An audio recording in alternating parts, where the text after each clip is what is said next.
Well, this doesn't quite have the ambiance of draft and table, but I welcome you all.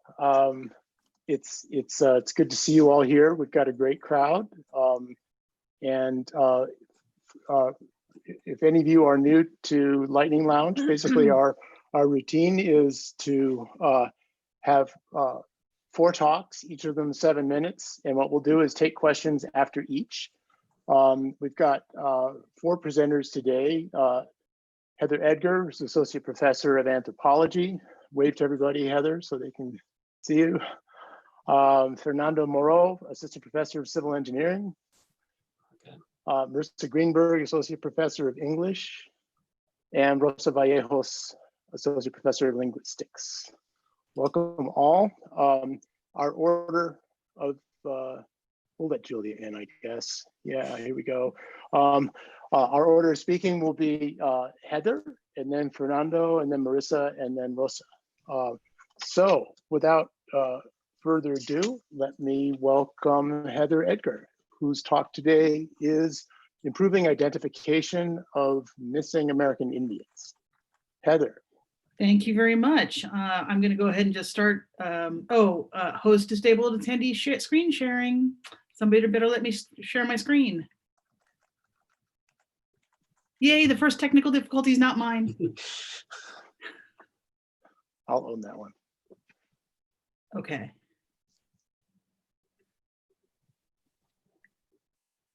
Thank you very much. Thanks everybody for taking some time to listen to me tell what's going on with my research. I'm talking about a new project today. I'm actually at the very beginning of this project, so I'm just going to talk to you about how I've set it up and what the problem is and what our solution is, because I have not a single result to tell you about. So let me get started right away. I do want to note that this presentation concerns deceased persons. There's no images that will actually show any deceased persons, but some people are uncomfortable hearing about deceased persons, so I thought I would mention that to you. So I'm going to be talking about missing and murdered American Indians, and also known as missing and murdered Indigenous women. This is a complex problem with a lot of contributing factors. It's a big problem. For example, American Indian women are 10 times more likely than average to die by homicide. And in just 2016 alone, there were 5,712 missing and murdered Indigenous women and girls that were recorded as missing or murdered. So this is a large problem. It affects this population more than would be expected just by chance.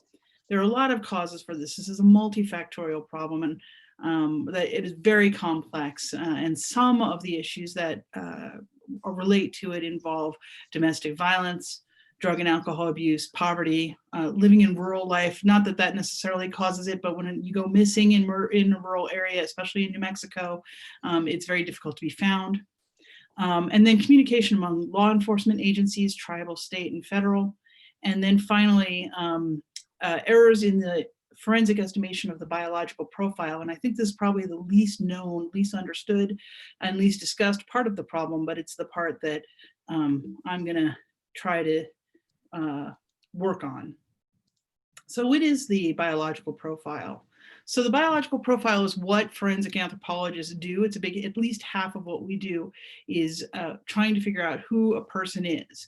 We find some unknown human skeletal remains, and our job is to try and discover as many things about that person as we can so that we can limit the pool of missing persons that person can be compared to. I hope that makes sense.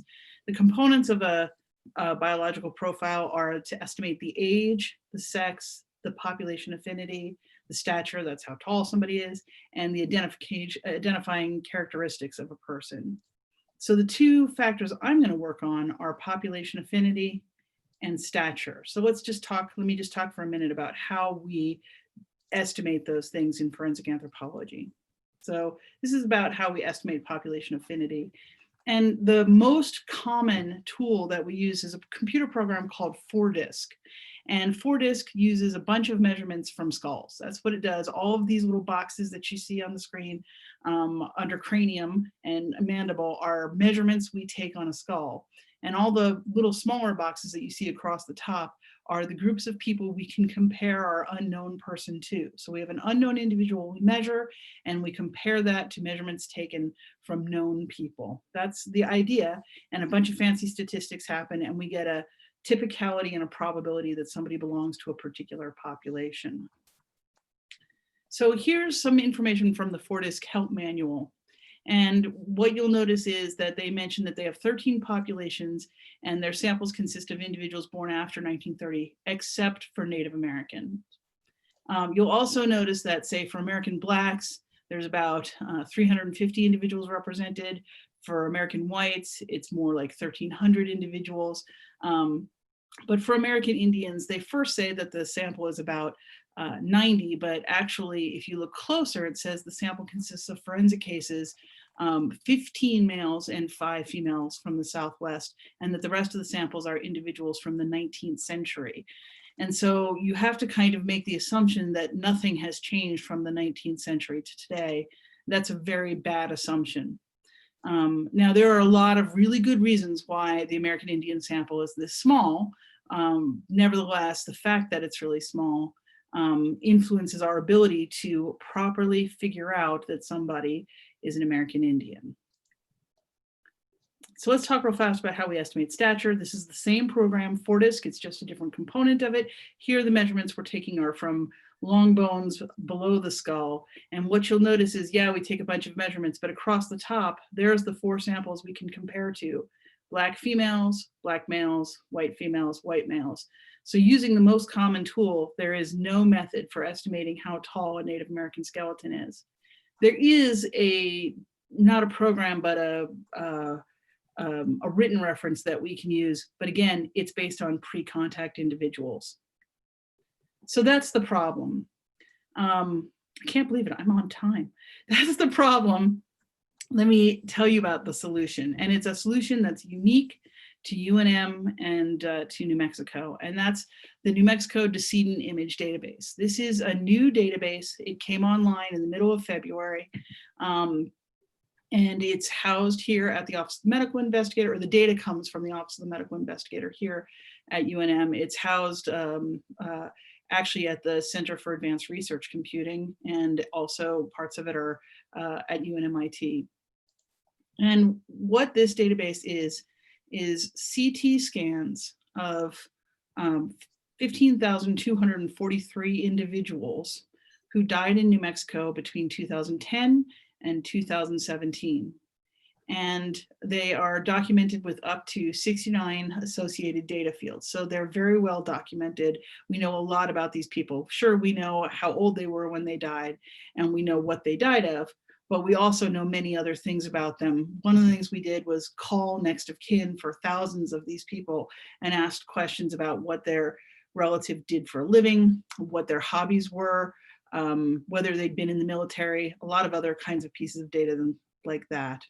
So we have the CT data, but we also have all kinds of other information. And so we can take measurements of these skulls without ever touching a skull. These individuals are all gone, they're all reburied, they're all buried, or they're all no longer in the Office of the Medical Investigator, but their images are. And so we can take advantage of that to solve this problem. Included in the database are 1,822 American Indians over the age of 15. And for 255 of those, we have tribal affinity that's provided by the next of kin. We actually called people and said, hey, what tribe did this person belong to? And they told us. And so that's what we're working on right now. That 255 is our pilot study, and we're collecting all the cranial measurements and post-cranial measurements. And that sample alone, just that pilot study, is bigger than any other contemporary Native American sample that's available. So we'll be supplying that information to the Forensic Data Bank, which is what FORDISC is based on. And we'll also be looking at variation within the groups and a lot of other kinds of anthropological questions that are strictly related to identifying individuals. So I want to say thank you to Advance for helping fund this project, and also to the Department of Pathology for the same reason. the National Institute of Justice, which paid for NMDID to be built, the members of my lab, the Bridge Lab, and to you also for your time and attention. How did I do time-wise? Perfect. Thank you very much. So I forgot to say, probably the best way would be for folks to use the reaction button down in the bottom to first applaud, but also to raise your hand if you'd like to ask a question, and we'll take a handful of questions from Heather now, and since it flows better when we ask the questions right away. So who would like to pose a question?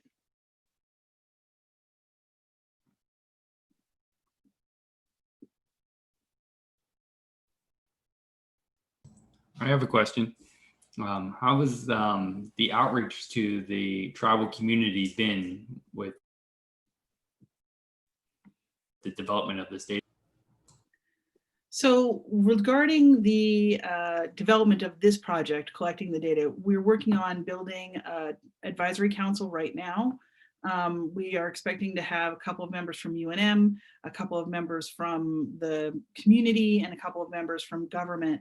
I've been really fortunate to reach out to Deb Holland, who's just a really incredible supporter, and her office has been really helpful. We're building that advisory committee right now. And there's still space. So if you know somebody who is interested, we'd like to hear from more members. And so the process is slow but ongoing.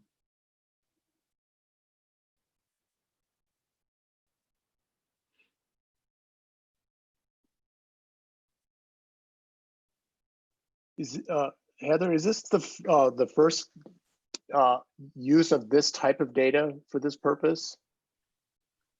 Yeah, let me think about that. CT, I mean, there are anthropological studies that draw on CTs, but not in this way yet. There are so NMDID, as I mentioned, has been up since February, and we have, I just happened to check yesterday, 65 people that are using the images. We have about 270 people who are drawing on the database entirely, but 65 have approved image requests. And they range, none of them are addressing this question. There's people looking at automobile safety, sarcoidosis in cancer patients, pneumonia as compared to COVID-19, and a wide range of other applications. Heather, this is Bob Valdez. Hey, good to see you. Were you able to figure out indigenous community members from Mexico and Central America and segregate those from indigenous members of the United States? Because that's always been a difficult sifting problem, particularly for those of us who are mestizo, and sometimes the Mexican American community is mislabeled, as you well know, with in the various investigation activities. Yeah, well, that's a lot of question, and I appreciate it. The first thing I'll say is that it looks like, unlike Texas and Arizona, we haven't got the influx of Central Americans, the huge influx of Central Americans like other states have. And I'm not yet sure if that simplifies or complicates the question. So in our 255 individuals that we're starting with the pilot study, those are people who are recognized to be tribal members of US tribes. So we'll start with that to keep it simple. Beyond that, these are going to be people who died on tribal lands, or we know their addresses are tribal addresses, or they're otherwise reported as Native Americans. So I think there's a low chance that we'll get indigenous persons from Mexico in this sample. If so, it'll be a very small component. Having said that, I would say that this is exactly the crux of the problem, is that Native American people, Hispanic people, and Mexican nationals and Mexican nationals who are natives all are a continuum of admixture. And that's why we need this contemporary sample, is because older samples don't reflect that pattern. And so I'm hoping we can start to address that problem with the sample. I hope that answers your question. Great. Well, thank you very much, Heather. Very interesting work. Our next speaker is Fernando Moreu from Civil Engineering. Fernando.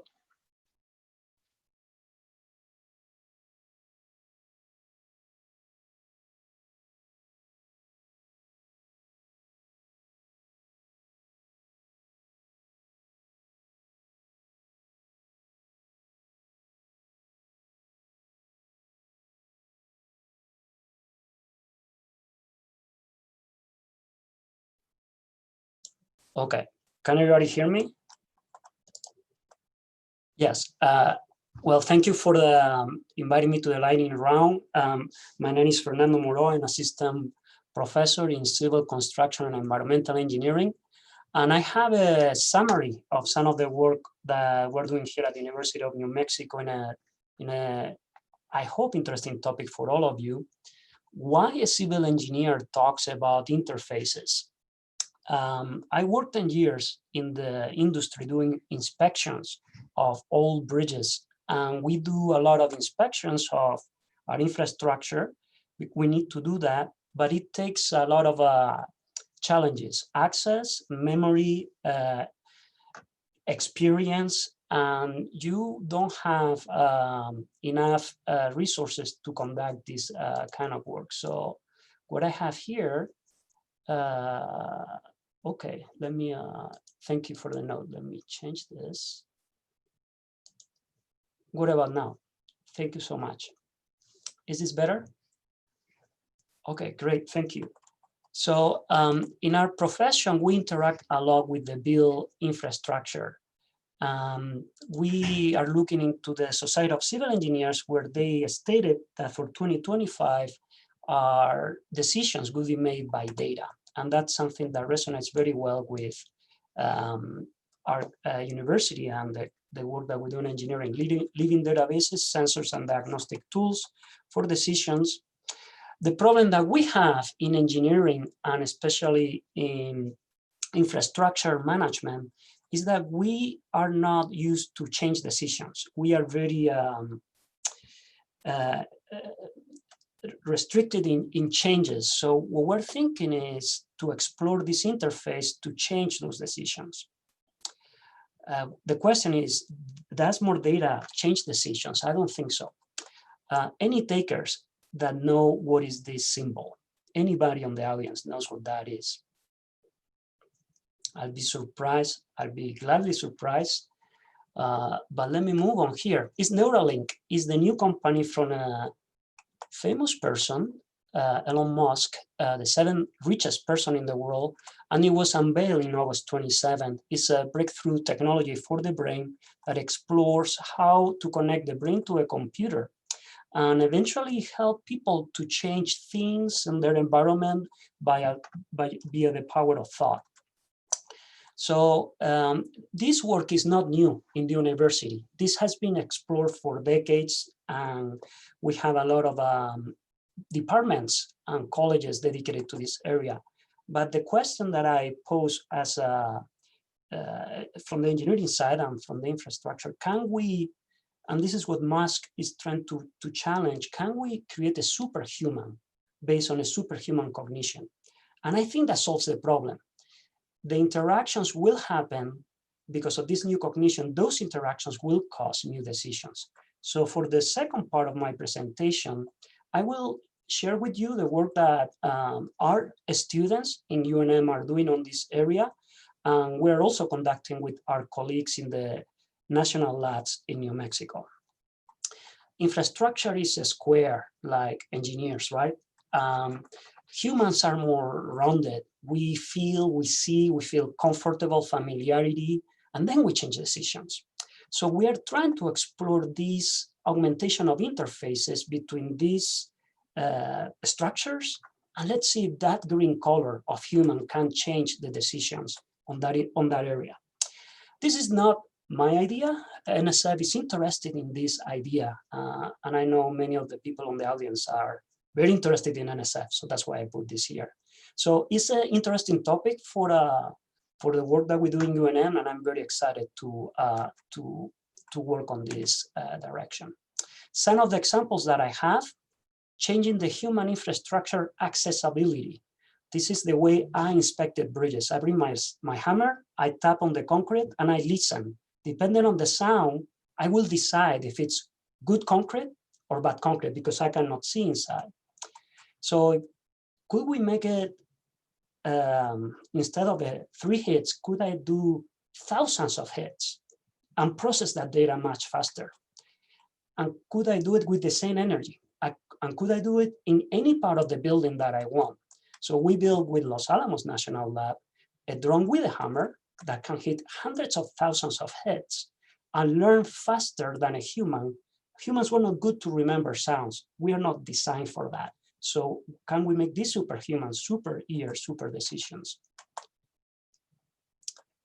Another application, this is something that we are working very heavily, is with augmented reality to augment this cognition.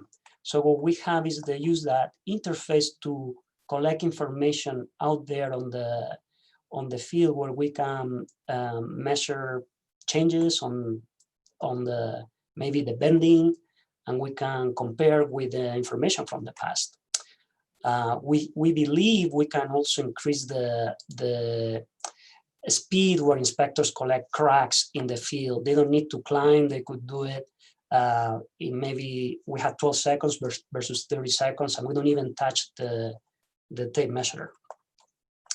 We like to connect with sensors and overlay this information in front of the inspector without having to open a computer or a phone. And this is an accelerometer. We make this big bubble that is easier to see, and we could see if it's moving too much or too little. That's interesting for our understanding of the brain. We created a time machine where you could measure how things move in your environment without having to remember where that chair was before. So the blue is the past, and then the green is the future, and you can travel on time and change your understanding of your environment. We're working with the Air Force with some measurements, distances with robots. We think we can bring this understanding of robotic activity around humans, because that's going to be a new interface.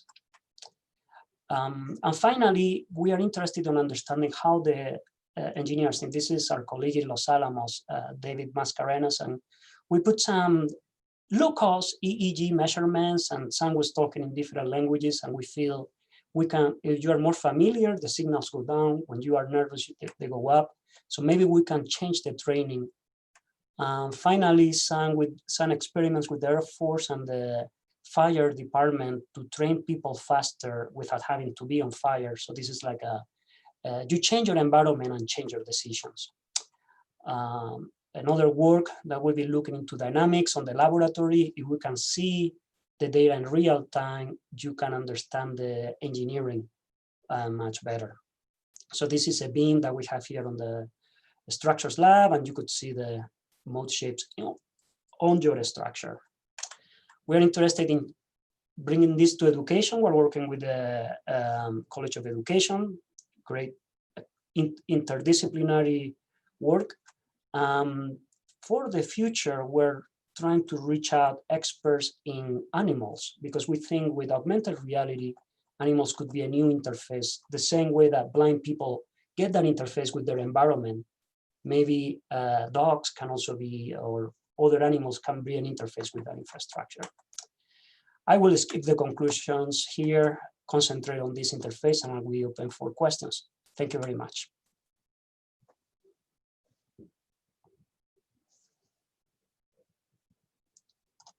Maybe I'll move it here.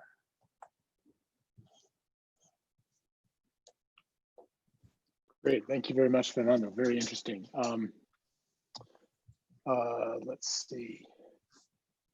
Can you unshare your screen, and I'll be able to see more folks, and I'll see who's got their hands up to. to ask your question.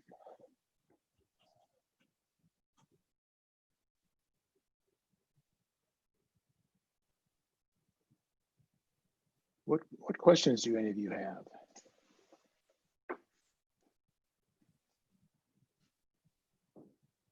Good.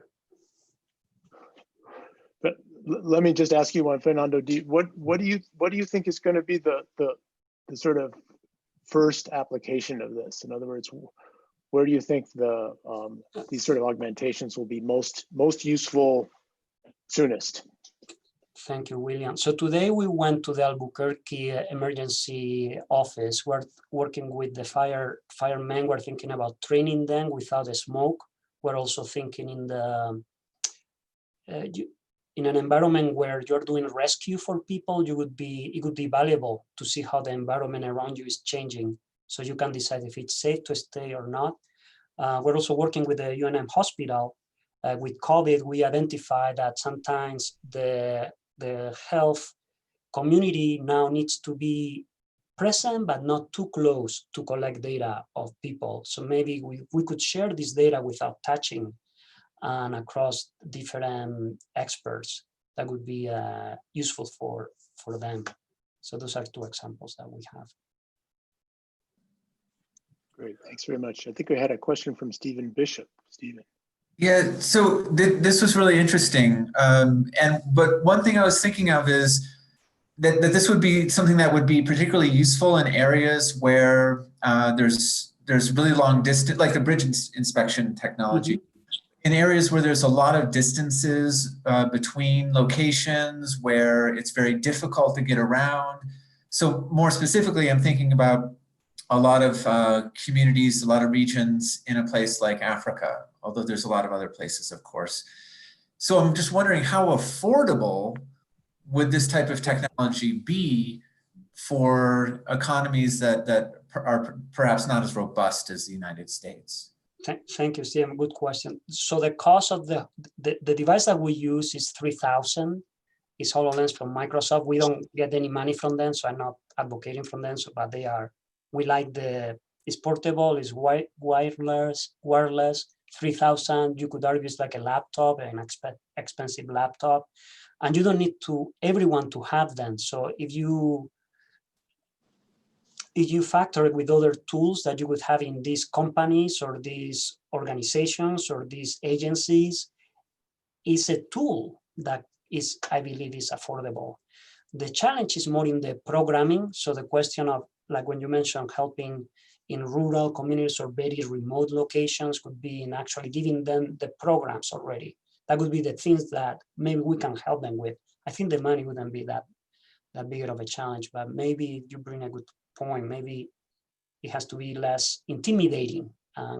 We are working on that too. Thanks.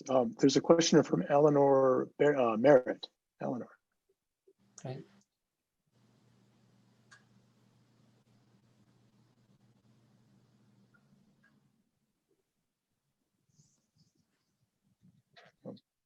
She heard me. Eleanor, did you have? Yeah. Now I can hear you. Okay. I don't have a question at all, Fernando, as you can well imagine.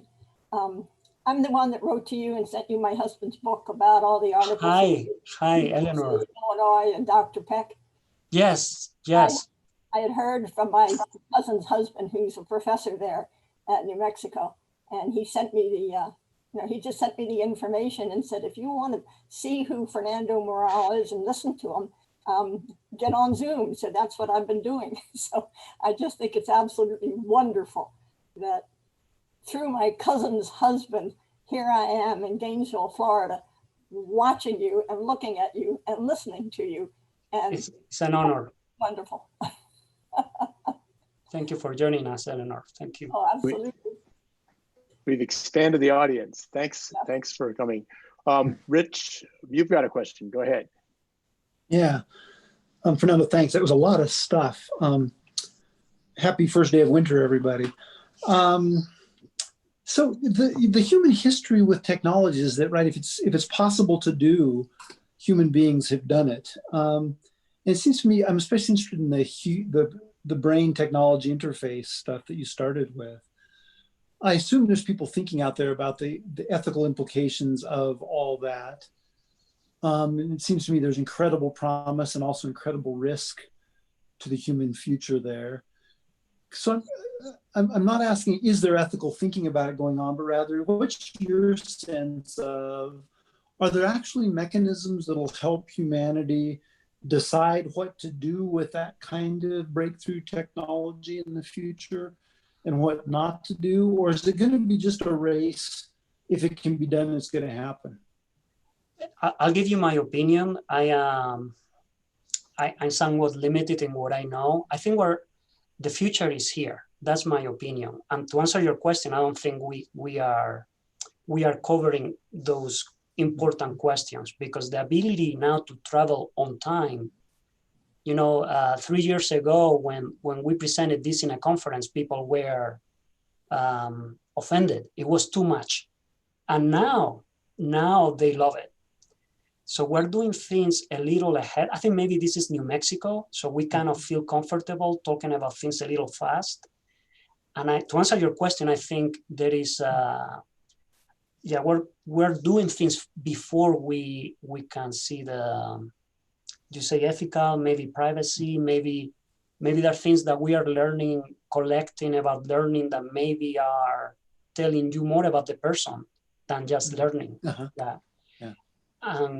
I think it's great as a academic institution to be doing these things, but maybe we need to raise the flag and say, hey, we are doing it, listen. It's important to talk about these things. Mm-hmm. Thanks. And one last question from Ben Gallegos. Ben. Hi, Dr. Moreu. Hi. So I guess my question is, how does the data stack up with, the augmented reality? How does it compare to an actual inspection? I'm just thinking of safety and making sure that the data that's collected is trustworthy. So we're working on some benchmarking. That's a good question. Benchmarking on the laboratory, comparing maybe traditional inspection versus augmented inspection. We are talking about safety. Some people would argue that with the HoloLens, you're going to be more exposed to tripping hazards on the field than without them. But we also see the benefit that maybe you could see tripping hazards more with the HoloLens, because you can have the infrared, the temperature, etc. So yes, I think it's from my background in industry, that's a very important question to answer early on the process, to say, hey, is this better for sure? In which parameters? What are your assumptions? And compare apples to apples. Thank you. See you in class tomorrow. Great. Thanks very much, Fernando. Outstanding. So our next presenter is Marissa Greenberg from the Department of English. Marissa. Thank you. Thank you, everyone, for coming today. Thank you to Advance for inviting me. And I'm just going to say, since I'm talking about podcasting, I've intentionally not created any visual content. So feel free to get up, walk around, use your ears. All right, here we go. Podcast pedagogy. Code switch. Philosophy now. Bard times. The Hurly-Burly Shakespeare Show. These are the names of just some of the popular podcasts that I've assigned over the past year in my undergraduate and graduate courses in the Department of English. I've also created podcasts that feature scholar teachers in and beyond my field of Renaissance and early modern English literature. In my brief time today, I want to introduce some of the benefits of what I am calling podcast pedagogy. Podcast pedagogy, I'll propose, doesn't just tap into podcasting as a cultural phenomenon, it also sheds light on the phenomenology of podcasts as they relate to perception, knowing, and subjectivity in our teaching. Let me start with a bit of context. For the past several years, I have taught exclusively online. During that time, I've developed, designed, and implemented several fully asynchronous and hybrid courses. So what many of our colleagues are experiencing right now, sitting in front of their computers for hours on end while other responsibilities bang, sometimes literally bang on the office door.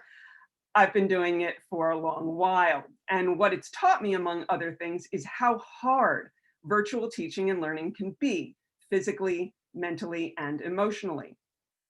Podcasts allow us to get up from our desks and to learn on the move, to pursue other sources of pleasure and other kinds of labor simultaneously with scholarly endeavors. Podcasts are not a panacea for the strains of teleworking, and for students with hearing impairments and other disabilities, podcasts may actually introduce difficulties. But as the pandemic continues to put strain on us and our students, podcasts offer one way to foster health and well-being alongside academic excellence. Just as important as these practical benefits are podcast pedagogy's ideological implications. In an article in The Atlantic this summer, educator Christopher Edman writes about reality pedagogy that involves connecting academic content to events happening in the world that affect students. This connection allows students to see, as Edman explains, that their lives and backgrounds are reflected in the curriculum and in classroom conversations. And for the record, I'm making a point about citing my sources because one counter to podcast pedagogy is that podcasts don't go through the rigors of peer review. But not only can podcasts be well-researched and documented, and I'd suggest checking out No Stupid Questions if you want a model for how to do that really well, but they can also present new information and ways of understanding more quickly, and therefore in relation to issues and events that are relevant to listeners. Indeed, another ideological implication has to do with the authority that we ascribe to what we hear. At the risk of oversimplifying several hundred years of philosophical history, I want to say that sight has been the dominant paradigm in Western culture since the Enlightenment. In pre-modern Europe, however, what people heard was as, if not more important than what they saw to their understandings of other people, the cosmos, and their relations to both. Today's podcasts are like these pre-modern soundscapes. As Associate Professor Alison Duderman writes, comparing present-day United States and early modern England, who and what we choose to hear, or perhaps even more importantly, who and what we choose not to hear, are socially, politically, and ethically meaningful and determinate acts. Podcast pedagogy contributes to these significant acts of hearing by introducing students to new voices. Literally, podcasts break up the acoustic monotony of professorial professing. But the implications extend far beyond holding students' attention. Take, for example, the podcast created this summer by the Public Theater in New York City. In addition to a radio production of Shakespeare's Richard II, the podcast included conversations with the principal actors, both of whom are Black, the director, also a person of color, and two Shakespeare experts, including a prominent Black female scholar. During my research into podcast pedagogy, I sat down with a colleague who described the Public Theater podcast as building this conversation over Shakespeare's text and modeling for the audience what expertise sounds like. And in this case, expertise sounds like a Black woman. My colleague's response highlights a couple key features of podcast pedagogy. First, when we assign podcasts thoughtfully and scaffold them with purpose, students learn to hear knowledge being made. Unlike polished publications, which often obscure the generative messiness of knowledge production, podcasts show the vibrant conversations that yield new knowledge. This knowledge, moreover, is shown as neither stable nor absolute, but responsive to new information and contrary ideas. Podcasts can then spur students to participate in the conversation. A former student described her response to a podcast in one of my classes as follows. I was like, holy cow, what about this whole history of characterization of women and how they're being villainized? This question is now at the heart of that student's undergraduate honors thesis. A second takeaway is how podcasts enable students to hear, sometimes for the first time, their voices echoed in those of subject experts. Colleges and universities seek faculty who reflect their increasingly diverse student bodies, in part because research supports the notion that students seek out role models with similar identities and backgrounds. So too, it is crucial that in our classes, whether brick and mortar or online, students have opportunities to hear scholar teachers who sound like them. Each of us can use podcasts to amplify voices that can often be pushed to the margins, in the words of PhD candidate and podcaster Sean Richardson.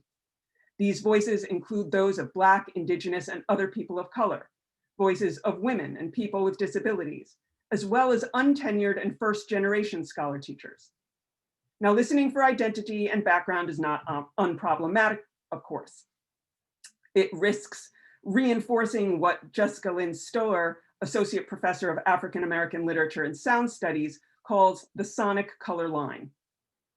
Podcast pedagogy can just as easily, though, help us to cross that line by encouraging students to question culturally conditioned notions of what expertise does and does not sound like.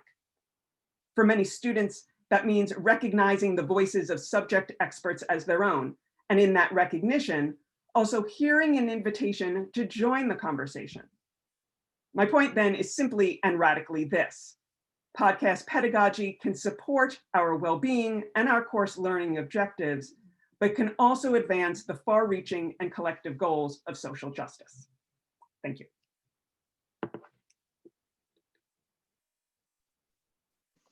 Well, thank you very much.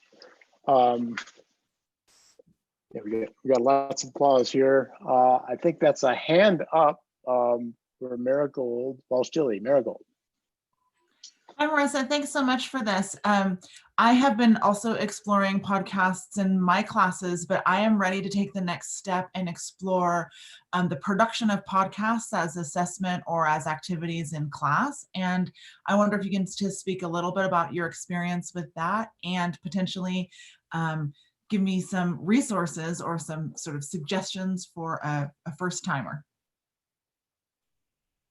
Okay, so you're asking about your making podcasts or having students make podcasts, or both? Specifically having students make podcasts. I have no skill at this either, so I guess both. Okay, so in terms of support for having students make podcasts, there's a lot of stuff out there, so to speak. For example, NPR has an annual podcast contest for high school students. And so they have a variety of resources on their website. But here at UNM, we are an Adobe Creative campus. And so our students have access to Adobe Audition, as well as to experts who can help them use that technology. In terms of incorporating it into your classes, I would have two kind of big picture suggestions. The first is make sure that you're having students listening to podcasts, not only for content, but also for form, so that when they are working on their own podcast, they already can identify those elements that are useful and have certain effects. The second would be to encourage collaboration. This, I think, will make the task of creating podcasts a little less frightening, but also adds to the benefits of student podcasting that collaborative work. And here I'm drawing on Stephen Marshall, who is an Adobe master teacher in Adobe Audition. And he talks about how employers today are looking for people who are creative and collaborative. And to have a student leave one of our courses saying, I created and collaborated on a podcast using this awesome new technology, regardless of what our content, our subject matter is, to my mind, that's a boon for students. Are there other questions? I have one, Marissa, and then I see Susan's got her hand up. This is kind of probably a naive question, but is there a way to kind of comb through lots of podcasts to pick the ones that meet your instructional need without listening to all of them? Or, I mean, is there like, are there transcripts that you can search, or like, how do you pick them? Because, you know, they vary, right? In terms of the investigation quality and et cetera. Right. You know, I don't know of any easy way, and I too would welcome an answer. My strategies have been a bit of a smorgasbord approach. I listen to a lot of podcasts. My dog loves me for listening to lots of podcasts.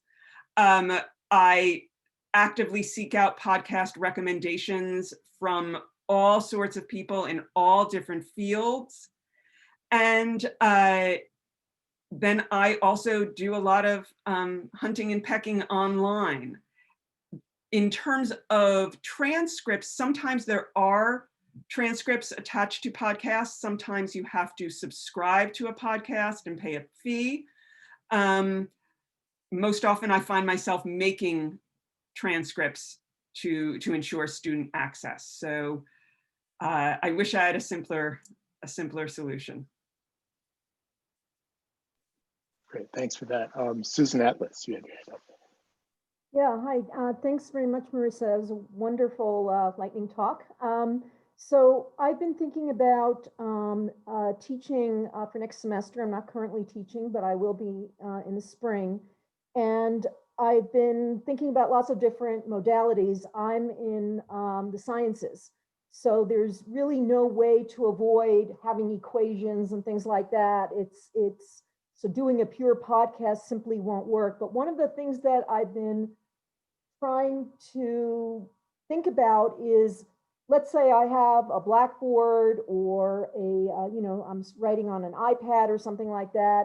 Is it better or worse to have an image of my face, or even try to do something with a light board to try to mimic a classroom environment? And I've been playing around with all sorts of things. And is there any information on whether or not students prefer or can learn better with a disembodied voice, talking over what they're being shown? Or is it better to have me moving around like that to try to create some visual interest? So I would love to hear your thoughts about it. That's an excellent question. In online pedagogy, best practices often suggests that having the instructor's face visible is preferable. It creates a simulation of eye-to-eye contact, engaging students, and making a kind of a more of a connection to both the instructor and thus to the material. My experience is slightly different. I like to toggle between being visually present and just audibly present. I do that for two reasons. One, sometimes I want to foreground the content and separate myself from it. And sometimes that's about like foregrounding somebody else's expertise, which is one reason why I create podcasts. It allows me to, and that certainly is available in the sciences as well, but you would still require that visual component, I recognize. But the other is that very often in my classes, I am talking very explicitly about identity. And so by not privileging my face, I'm not suggesting that my identity positions are all likewise privileged. So what I would say is there's no right and wrong way here, except to the extent that individual students are going to respond better to different ones. So. Thank you. Thank you, Marissa. That was super interesting. So our last speaker is Rosa Vallejos. Rosa, if you don't mind, just before you start, I just want to thank everyone in the Faculty Development Council who helped organize this. Julia Fulgham, Kate Cunningham, Sandy Rodrigue, and Aaron, in particular, Aaron Haney, helped organize and invite speakers. So I just wanted to make sure we got the thanks out before we hear the last speaker. So Rosa, go ahead.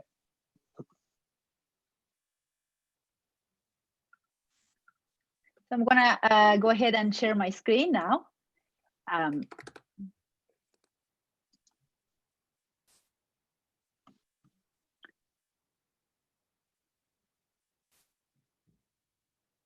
Can you see my screen?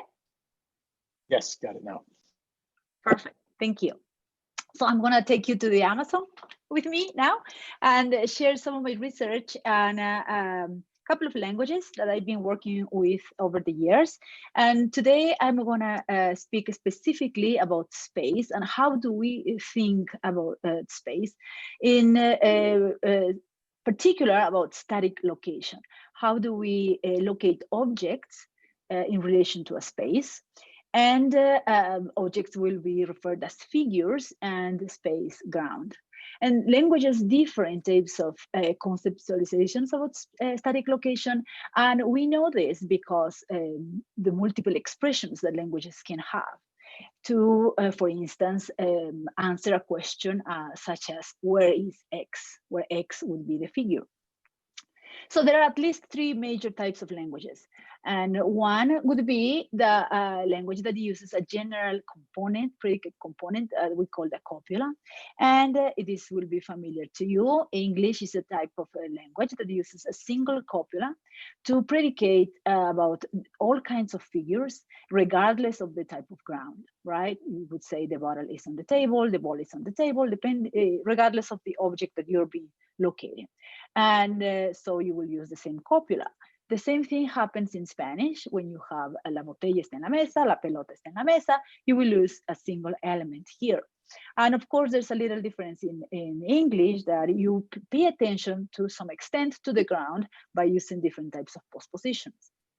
And however, there are other languages that pay close attention to the figure that is being located, and also to the ground, the space where it's being located, a figure, and the relationship between the figure and the ground.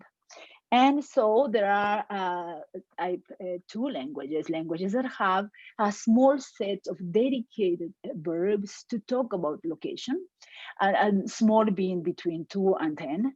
And then languages that have a quite large set between 3 and 100 verbs dedicated to express location. And languages of Mesoamerica are particularly complex in that respect. So now I'm gonna show you some of the data from a particular language called Secoya. It's a language spoken in this region of the Amazon. It's close to the borders with Colombia.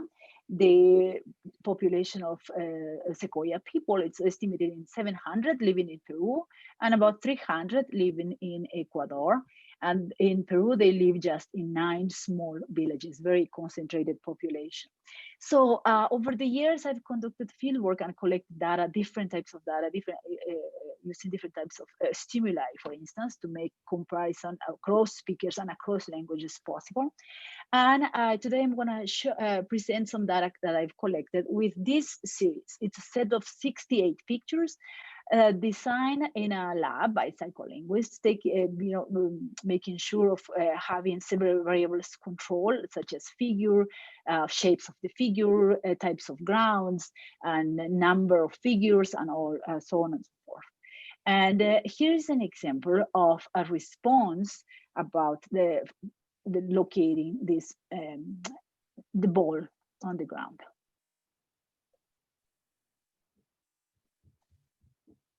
Okay, what I wanted to highlight here in this example, in this response, is that the default response for this figure would be to say that the ball is lying on the ground. What it's being used is the position, a postural verb to express that a ball is on the floor. So the data looks like this. So the language has 2 topological verbs that pay attention to the ground itself. It has also postural verbs that pay attention to the figure, right?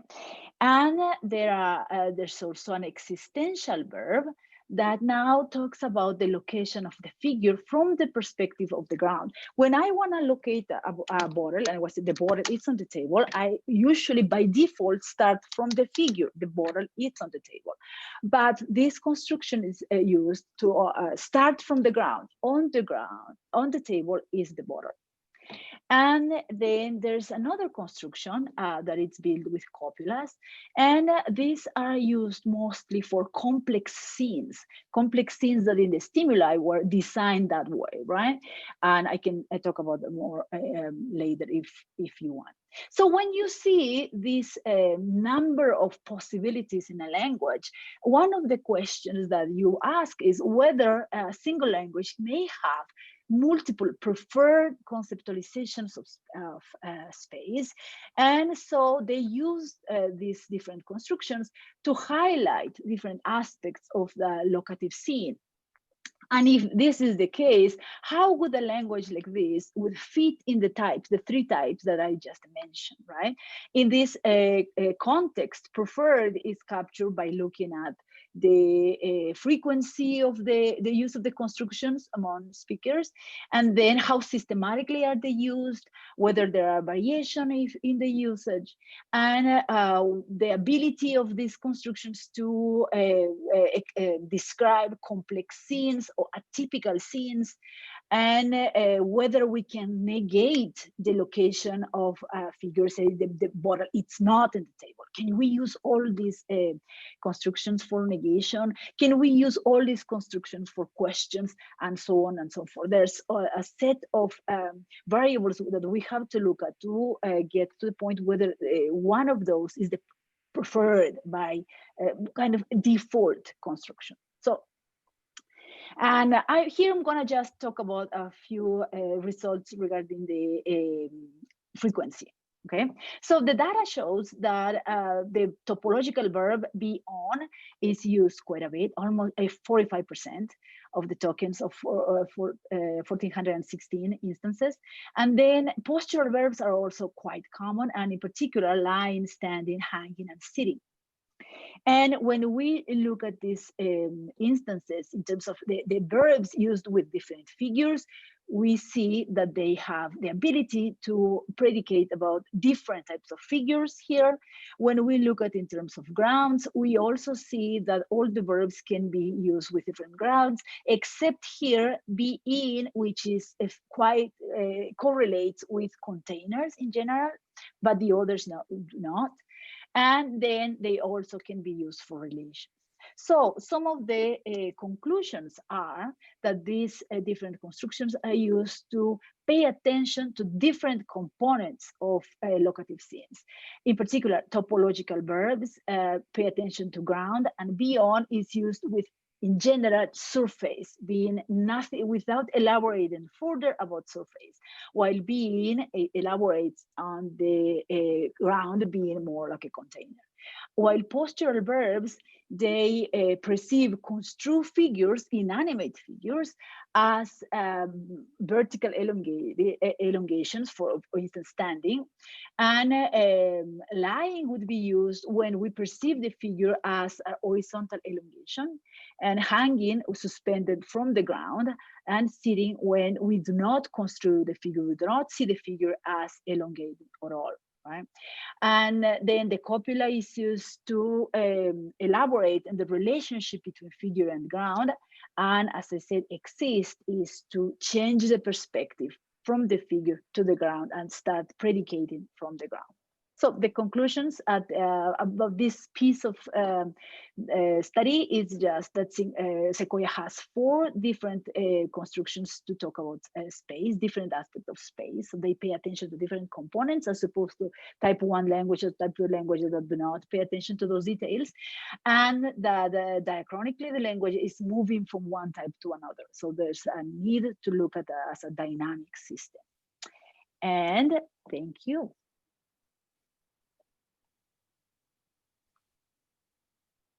Great, thank you very much, Rosa. Very interesting.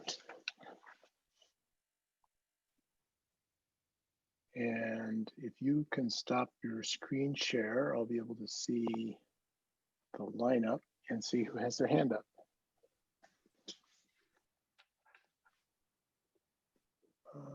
Let's see.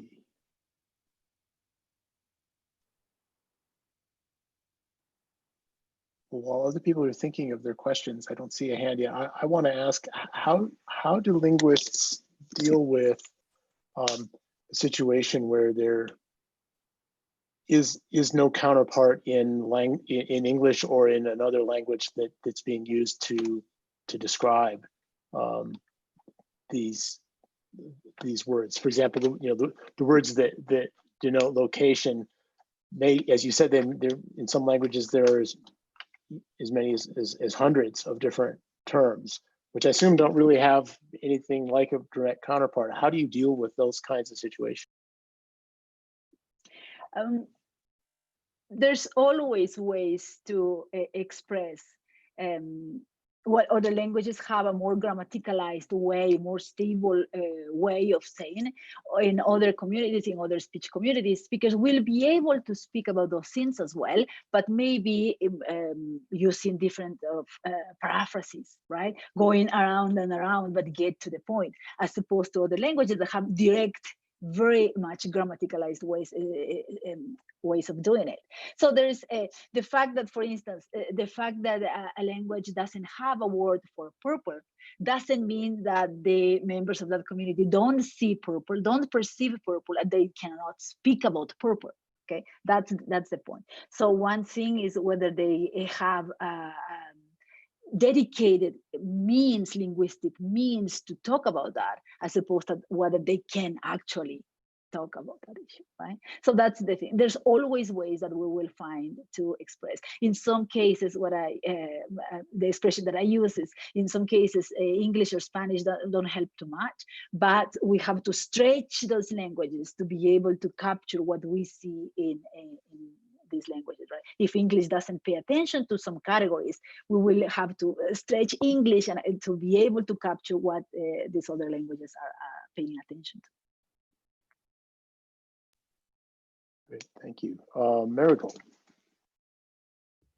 Thank you, Rosa. I have a question that my students often ask me when we talk about Indigenous languages and conservation of Indigenous languages, which has to do with why it's so important to make sure that we conserve or preserve or keep alive Indigenous languages, in particular because the kinds of knowledges that are available through those languages.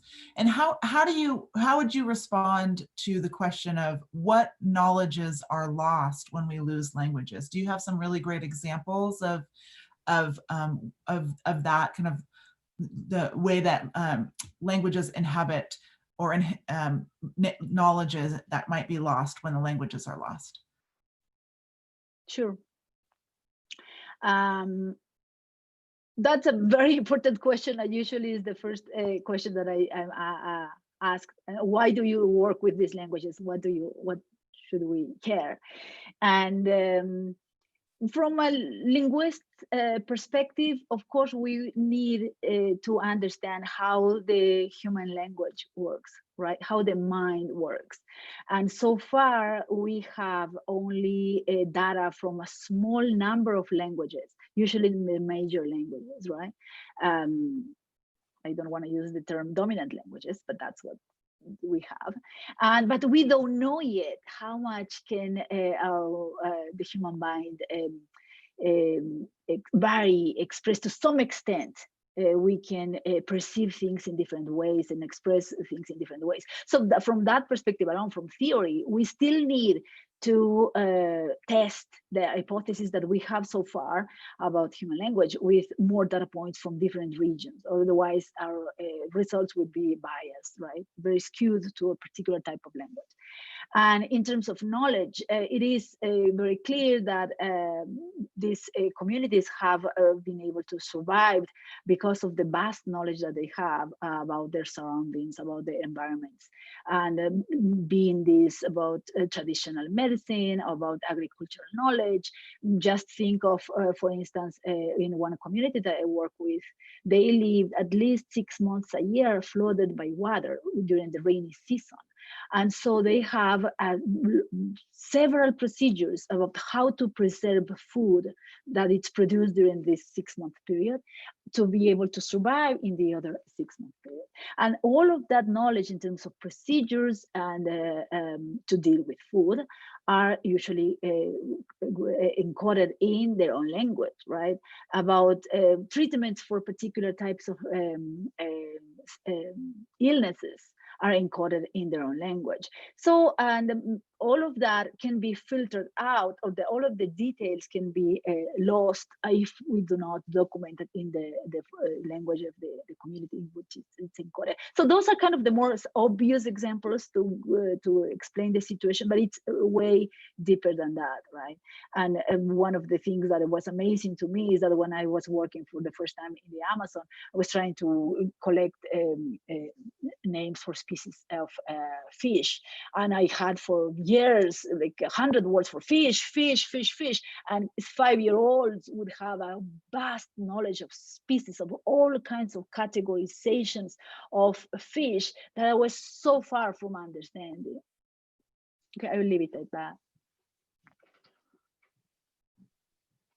That's a really nice note to finish on, knowledge of children. I really like that. Well, I'd like to thank our presenters, Heather, Fernando, Marissa, and Rosa. You all did really fascinating work and very well presented and amazingly on to time. So thank you all for doing that, and thank you all for coming today. Our next Lightning Lounge is going to be on October 14th in the same time slot, 4 p.m. on a Wednesday, and I hope we will see all of you there at that time. Thanks again for coming. See you in a month. Thank you.